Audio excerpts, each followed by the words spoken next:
હું ધન્યાવીથી આવેલો છું. મારી છોકરીએ અહીંયા ફરિયાદ કરેલી છે પોલીસ ચોકીમાં સર વિશે. દારૂ પી છોકરીને છેડખાની કરેલી છે સરે, ને નશાની હાલતમાં છે સર. એટલા માટે અમે અહીંયા પોલીસ ચોકીમાં આવેલા છે. નામ જાણો છો શિક્ષકનું?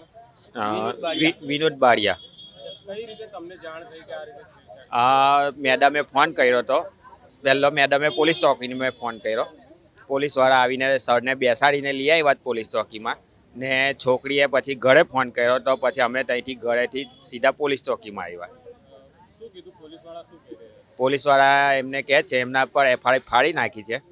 હવે ખાલી એફઆઈઆરની કોપી લેવાની બાકી છે, ને આ લોકોએ એમની પર કંઈ કલમ લગાવવાના છે.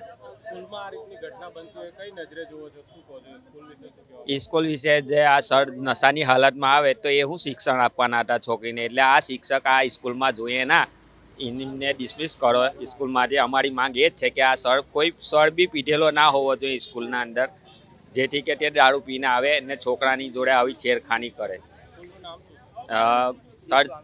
શ્રી સ્વામિનારાયણ ગુરુકુલ સ્કૂલ તરસાલી.